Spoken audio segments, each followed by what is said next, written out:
মাজবাটত ৰাজহুৱা 163 সংখ্যক কবিগুৰু ৰবীন্দ্ৰনাথ ঠাকুৰৰ জন্মজয়ন্তী পালন। ওদালগুৰি জিলাৰ মাজবাটত ৰাজহুৱা 163 সংখ্যক কবিগুৰু ৰবীন্দ্ৰনাথ ঠাকুৰৰ জন্মজয়ন্তী পালন। জানিব পৰা মতে মাজবাটৰ বাপুজী প্ৰকল্প প্ৰাংগণত 9 আৰু 10 মে দুদিনীয়া কাৰ্যসূচীৰে ৰবীন্দ্ৰনাথ ঠাকুৰৰ জন্মজয়ন্তী পালন হৈছে বুলি 163 সংখ্যক ৰবীন্দ্ৰ জয়ন্তী উদযাপন সমিতিৰ সভাপতি তথা বিটিআৰৰ পৰিষদ দীপক মৌৰে সাংবাদিকক জানিবলৈ দিয়ে।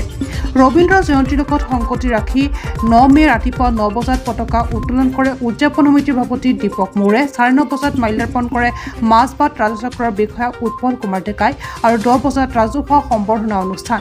10:30 বজাত কুইজ আৰু চিত্ৰাংকন প্ৰতিযোগিতা আৰু আজিৰ এই কাৰ্যসূচীত উপস্থিত থাকে অসম সাহিত্য সভাৰ ওদালগুৰি জিলাৰ সম্পাদক নিৰ্মল নাথ, মাজবাট সাংবাদিক সন্থাৰ সভাপতি মুনীন্দ্ৰ কলিতা, মাজবাট উচ্চতৰ মাধ্যমিক বিদ্যালয়ৰ অধ্যক্ষ সৰ্বানন্দ দেৱ শৰ্মা, অৱসৰপ্ৰাপ্ত শিক্ষক সুভাষ বিশ্বাস, মাজবাট আঞ্চলিক জাতীয়তাবাদী যুৱ ছাত্ৰ পৰিষদৰ সভাপতি দীপক হুজুৰি, প্ৰাক্তন সম্পাদক তুলেন তালুকদাৰ, মঙলদৈ লোকসভা সমষ্টিৰ সাংসদ, মাজবাট সমষ্টিৰ মনোনীত সদস্য জীৱন ডেকা, সমাজসেৱক দলবীৰ সিং, নৱজ্যোতি কুৰ্মী, গুণজিৎ ডেকা, বাপ্পী ধৰ, শিক্ষক ৰাজু বড়োৰ লগতে উদযাপন সমিতিৰ সমূহ সদস্য উপস্থিত থাকে বুলি উদযাপন সমিতিৰ অঞ্জন বৈদ্য আৰু আশিষ দয়াল মিত্ৰই জানিবলৈ দিয়ে।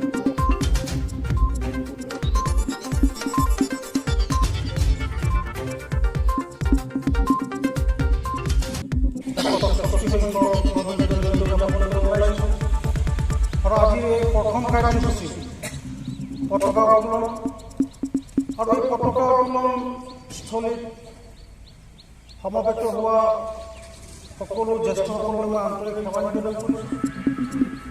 কনিষ্ঠসকলৰ ফালৰ পৰা মৰম শুভেচ্ছা জ্ঞাপন কৰিছোঁ। আমি মানে ৰাইজৰ মৰম, ৰাইজৰ আন্তৰিকতা, সেই আন্তৰিকতা মৰম আমি আগলৈ আমাৰ এই কাৰ্যসূচীটো চলাই যাওঁ। প্ৰত্যেক বছৰলৈ এবাৰ আমি আয়োজন কৰিছোঁ আমাৰ দুদিনীয়া কাৰ্যসূচী, আৰু এই দুদিনীয়া কাৰ্যসূচীত আমি আশা কৰিম যে মোৰ ৰাইজে আমাৰ সমূহ কাৰ্যসূচী উপভোগ কৰক আৰু কাৰ্যসূচীলৈ ভালকৈ সমাপন কৰিব পাৰোঁ। ৰবীন্দ্ৰ জয়ন্তী উদযাপন কৰাৰ মূল লক্ষ্যই হ'ল যে কবিগুৰু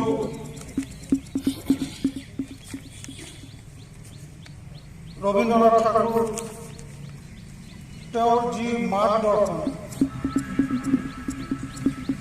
তেওঁৰ যি চিন্তাধাৰা, তেওঁ কবি, নাট্যকাৰ,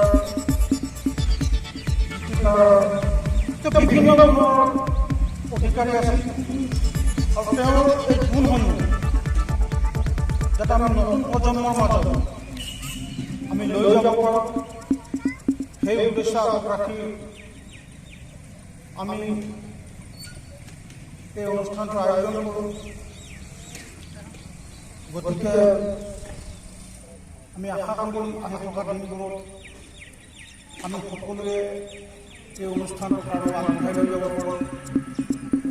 মাজবাট এখন বিভিন্ন জাতি জনগোষ্ঠী ভাষা সমন্বয় তীৰ্থস্থান, সমন্বয় আৰু এই চিন্তাধাৰা আগত লৈ আমি মাজবাটত বিভিন্ন কাৰ্যসূচী, বিভিন্ন অনুষ্ঠান আমি সমাপন কৰোঁ, আয়োজন কৰোঁ।